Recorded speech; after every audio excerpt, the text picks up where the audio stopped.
And welcome once again to Ewtn's Bookmark. I'm Doug Keck, your host, and old friend, Dr. Monica Miller, author of The Authority of Women in the Catholic Church, published by Emmaus Road and available through the Ewtn Religious Catalog. It's good to see you. It's so great to be here. It's been a little while. Maybe 2 3 years. Yeah, not right. So bad. Right, exactly. You show up on some of our other programs as well. Yeah, I have. Yes, Johnette has had me on her program, and I'm very, very grateful to be here. Right. Yeah. Well, you were always well known as a pro-life warrior in the early days and things like that. And this particular book, other books, Abandoning the Untold Story, The Abortion Wars, that one there. The Theology of the Passion of the Christ. I remember when you did that way back when. Can you believe that was over 10 years ago now? Yeah, 2004 is when my book came out. So now you have this particular, The Authority of Women in the Catholic Church. Now this sometimes can be confusing. People look at this and say, well, what are you saying? There is authority, there isn't authority, there should be more authority. What's your premise? Well, my premise is that most people, even very devout Catholics, have I think a false view of authority itself. And there's, in the church and outside of it, Doug, there's a confusion that authority is synonymous with power. And power means a certain kind of quantifiable strength that you own, you possess, and then you exert it. You exercise it over others. So there's a certain kind of subject-ruler relationship when it comes to marriage, or it comes to the family, the workplace, any kind of organization that you happen to belong to. And so then we dump, if you will, that model of power over when it comes to the relationships between men and women, and then the way in which even the church itself is constructed or organized. Because it's hierarchical. And they would say patriarchal. Patriarchal and hierarchical, and all of those things, according to a feminist point of view, of course, are terrible and sad and need to be eliminated. And I talk about that at great length, because I think the reader needs to understand what are the components of feminist, radical feminist theology that actually is against, for example, the priesthood. Right. See, everybody thinks the ultimate feminist quest in the church is to get women to be priests, and that the church needs to change because they think the priesthood is where the power is. Right. And again, power over. Power is synonymous with position. Power is synonymous with office holding. And if you are eliminated from positions and office holding, that is a discrimination, and so on. But really, feminists are the real feminists. I was going to say, because there's some who do want that. Well, they do want it, but ultimately, they only want it as a step to something else. A few months back, when we were at the World Meeting of Families, there was a couple of ladies out there who claimed to be women priests. Okay, they were ordained on the river someplace in Canada. Right, but in the book, like you say, really, it's not becoming. It's in a sense they want to eliminate. They want to eliminate the priesthood because the priesthood is part of a patriarchal, hierarchical, male ordered view of the world, in which certain people have something that other people don't have, and so it's a class system which says that there are distinctions between people, and that's the evil thing. The evil thing is, the thing that we need to eliminate is this idea that there actually are distinctions. Yeah, gender distinctions is a big one you talk about here. Yes. And we see that in society today, this whole playing fast and loose with gender distinctions. Oh my gosh, exactly. Right. Gender is just a cultural category, and you can slip in and out of it. Depending how you think about it, how you think about yourself. What does your soul, your sexless, disembodied, non-corporeal spirit or mind have to say about it, because that's where the real person is located. and gender is just something you wear, Right. or is assigned to you. So is that like a dualistic Oh, way of absolutely. thinking about these things? You Oh, know? yeah. This is very much rooted in a neo-Gnostic view of reality. For the feminist thinker, the body ultimately is of no significance, including Jesus's male body is of no salvific significance. So the incarnation really doesn't mean Well, the anything. incarnation, to get him to move around in the world of time and matter, but in terms Like of a ghost in the machine, he needed to have some way to right. walk The real around. thing Okay. was his soul, his mind, his divinity. For us, your being male and myself being female is ultimately of no consequence when it comes to the order of redemption. And so eliminate the priesthood, eliminate all distinctions. The church is a community of the Spirit. And so feminist theology is almost really in one fell swoop. If your equation is distinctions equal injustice, someone will have something that I don't have, and then they use that to control me or lord it over me or take something away from me. So eliminate distinctions, and so you can reverse the equation that sameness, it's a kind of a clumsy word, but sameness, making everything the same, equals justice. But that's uniformity. Oh, it's egalitarian. Uniformity is another way of saying it. Yes, exactly. But you eliminate all distinctions, and then everything will be fine. But the only way to make people with free will uniform is to exert power over them. There's the irony, exactly. Because the problem with their scenario is that in an egalitarian model, someone will rise to the top of the pile, and it usually will be all pigs are equal. Some pigs are more equal than other pigs, right? Yeah, that's right. Who's going to rise to the top of the pile in the community of the Spirit? Those who have wealth, those who have education, those who have charismatic personalities, and so you really haven't solved anything in the end. So my book tries to correct a misunderstanding, a false idea of what authority is. Authority and power are not the same thing.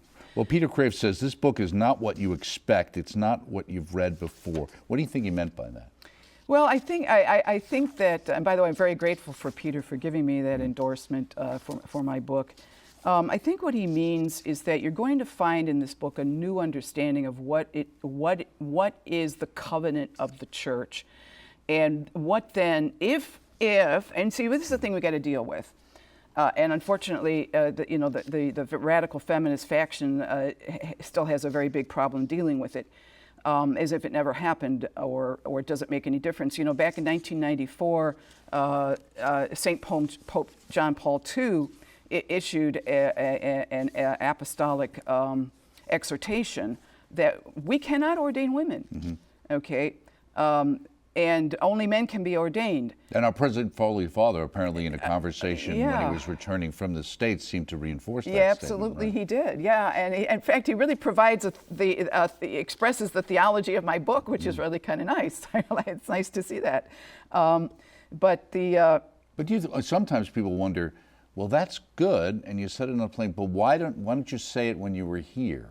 And that's where sometimes people wonder, but I don't think that's his approach. Right, and there's so much to discuss, and I don't even know if that subject, is going to come up that he would have needed to have said. And this, but by the way, Doug, that's not the first time he has said this. Right. He has said the church is female. We are, the church is mater ecclesia, mother church. The church is the bride of Christ, and getting back to what is it that a person can expect from my book?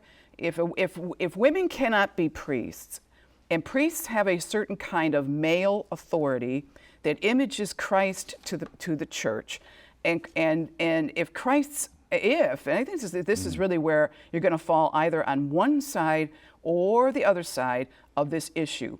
If you say that Jesus' gender, his male gender, is of no salvific significance, then that puts you in a certain category where the male sacramental priesthood will need to be eliminated. Right. Okay.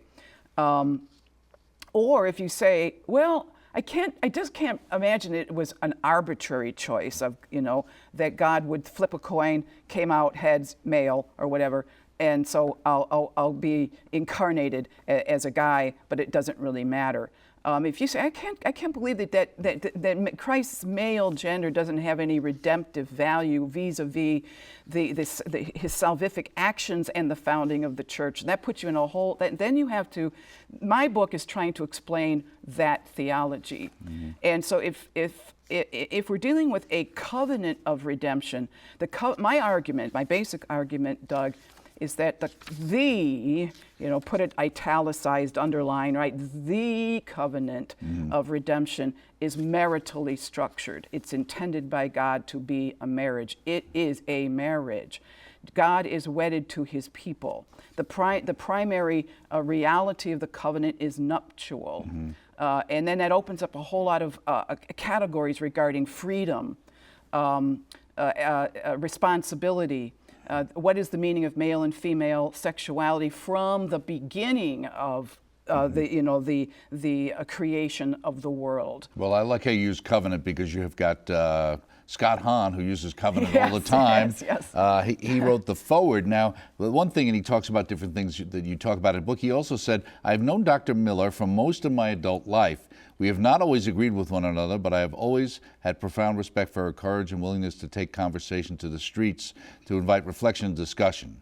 And again, that's what this book is all about. Well, when did you first meet Scott then? I met Scott in a graduate theology class at Marquette University in Milwaukee. And now, was he Catholic? No, he wasn't. He was still a Protestant. Wow. And we were in a graduate theology class with our professor, Father Donald Keefe. Who you dedicate the book to. I dedicate the book to Father Keefe, from whom I learned everything, a theological genius. And so there's Scott sitting across the table from me, and I couldn't figure him out. He was an enigma, because sometimes he sounded very Protestant and everything's biblical, and then other times he would talk like a Catholic. And so I think I may have even asked Father Keefe, wow, what's going on with him? Oh, that's just Scott. I can't even figure him out myself. So eventually, maybe 2 years later, he came into the church, and I was at his baptism. Right. Yeah, or conditional. Yeah, it was a conditional baptism, right? Now, how many times have you been arrested? And was 1987 the first time you were arrested? No. I was arrested blocking the doors to an abortion clinic in Chicago under the direction of Joseph Scheidler of the Pro-Life Action League. I was 24 years old, and that would have been 1978. Okay, so in 1987, you attended a rally sponsored by Now. Yes. What were you doing there? Were you counter-protesting? You were protesting against it, right? Right. The national organization, very ironic, because this was in Denver, and the National Right to Life Convention was taking place in Denver in June, at the very same time that the National Organization for Women was having their national convention. And so this was when Eleanor Schmiel was, I think she was still the president, but she was definitely there because I saw her. They were having a big rally in some big park, and so a bunch of us got some picket signs and went and counter-protested on the issue of now support for abortion. Right, sure. And unfortunately, the police didn't like us very much, and we got taken away. And I spent 4 or 5 hours in a lovely Denver jail. It was an interesting experience for me, though, because I was in jail with women who had been physically abused by their live-in boyfriends. You recount that kind of situation. I thought how ironic that I'm the one, the pro-lifer, sitting here with these women who have been beaten up by their boyfriends, while the feminists they're promoting, whatever it is that they're claiming to be the ones who are standing up are for standing in solidarity with women. them, right? Yeah. Now, you talk about here, let me repeat, women possess authority in the Catholic Church. Edith Stein, the great German philosopher, Catholic martyr, stated, woman is called upon to embody in her highest and purest development the essence of the church, to be its symbol. Women and not men exemplify the church. Yes, there is the covenantal authority.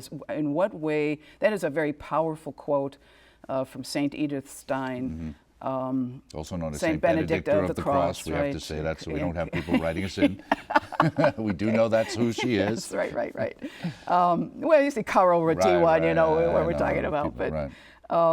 the if okay, we have to take some, you know, if the church teaches thus, male priests image Christ the bridegroom to the church. Therefore, male sexuality has a sacramental meaning. Then you have to ask the question, well, in relation, and that's a very powerful theological term, in relation, because we're dealing with a covenant, we're dealing with something that is in relation. Male authority, therefore, cannot exhaust the meaning of authority if authority is exercised covenantally. Which you were saying earlier, right? Yes. You talk about in the book. And so the nuptial model, the nuptial structure of redemption informs us of what is that being in relation. So female sexuality sacramentally exemplifies, expresses, is the articulation of the meaning of the church in relationship to God. And this book is an exploration of that authority. What does it mean then? It's funny, reading this book, it seems like we're flashing back 25 years ago in a lot of ways to these things you think. Of course, there's certain things, even in the church recently, that showed up that we thought, you know, had been settled 25 years ago. But Elizabeth Johnson, who's Elizabeth Johnson? Okay. Elizabeth Johnson is a very prominent feminist, radical feminist theologian. She may still be, I'm not sure, but she was the chairwoman of the theology department. Maybe she was the chairperson. Chairperson. Probably the chairperson. Okay. Exactly. At Fordham, and she's written a number of books, and I think it's important for people to hear their own, you know, the words of the radical feminist theologians. In particular, you know, Johnson's a little more recently published, but I certainly one of the most important voices is Rosemary Radford Ruether. Okay. And you know, as I talk about in my book, when I explain to the reader the components, so you know what's going on, what do you need to appreciate regarding feminist theology. When I was doing research, I said to myself, Doug, I know where this theology is headed.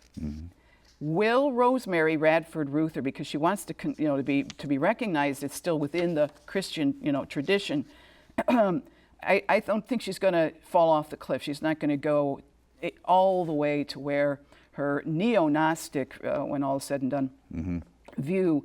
You know, if sameness equals justice, then you're going to be going in a certain direction.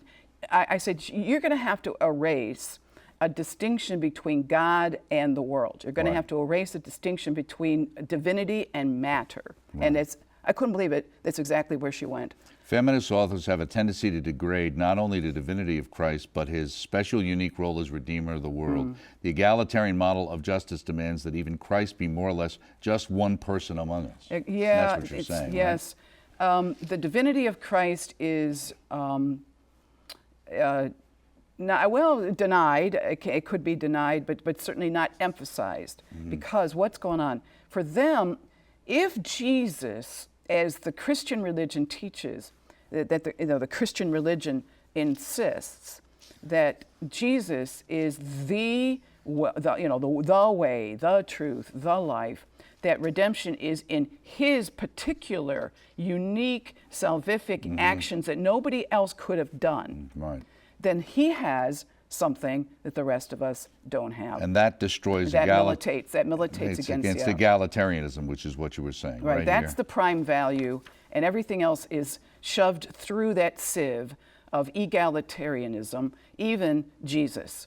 And so if Jesus is not ultimately unique, his salvific acts are not something that we are all completely dependent upon. In some way, we all sort of share by the Spirit what Jesus has. Then Kinda like then the the old priesthood. cosmic Christ. Yeah, kind oh of yeah, stuff, exactly, right? yeah. Then the priesthood is certainly not unique. Anyone can image, okay, the spirit that's in everyone, and then even the Eucharist. And then Christ becomes like an avatar, just as a representative. A representative of the whole. Yeah, Yeah, right, exactly. okay, Yeah, right. According to the feminist view of history, the story of the church is one of pure original community that almost from its inception fell gradually more and more into corrupt view of authority and powers that succumbed to the unjust patriarchal culture around it. The sacramental system, male priests, and the authority of bishops are the result of historical corruption. That's a kind of Yes. idea that, well, in the beginning everybody was in community and everybody was equal. Yeah, it was exactly. all the Everybody same. shared, and the church was the church of the poor, and we, and of course they make much of Paul's verses in Galatian. There's neither Jew nor Greek, slave nor free, male nor female, all are one in Christ Jesus. Well, without being, well, in my opinion, honest in their theological analysis, because certainly if there's anybody who believed that there were distinctions between men and women, it was St. Paul.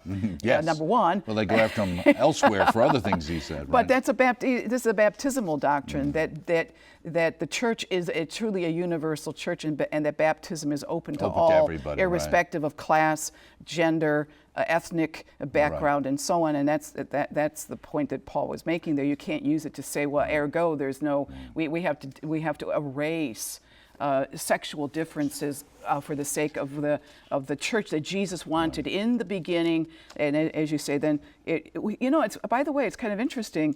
What's the corruption?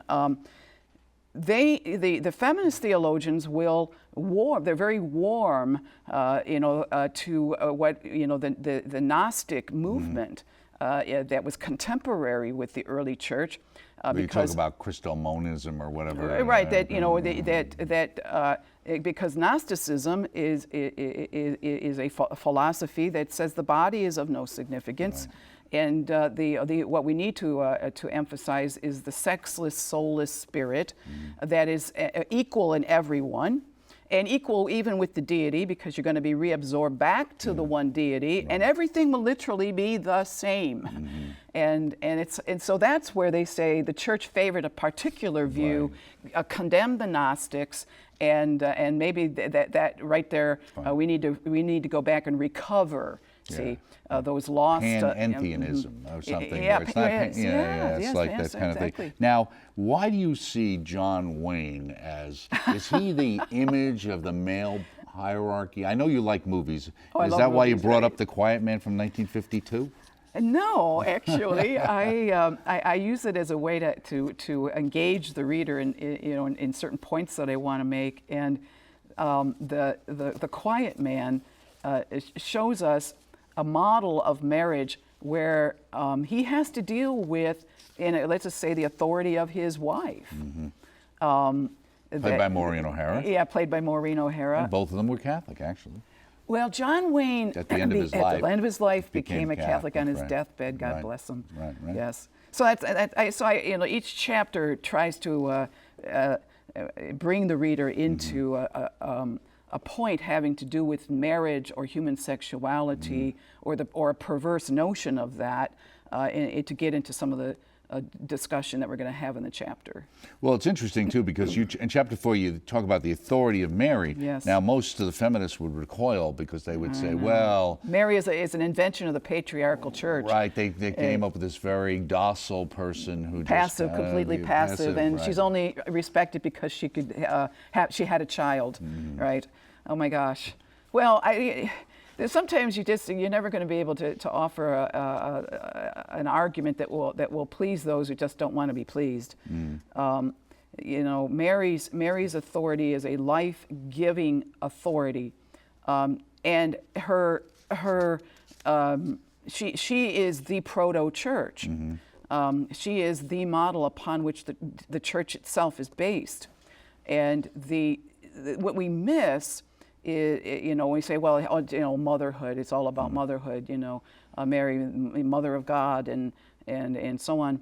But the point is that Mary's motherhood is fulfilled in a freedom in which she, Or in a fiat, sense, in a sense, but right? a freedom that she, in a sense, if I, not to, hopefully people won't misunderstand here, but a freedom in a sense that she owns, that is really hers, that is completely free, and that when she says yes to that offer to be the mother of Christ, she sets into motion the whole dynamic of the new covenant, the incarnation. God, in a sense, again, not to be, hopefully not too scandalous, but God, in a sense, allows himself to be dependent on her.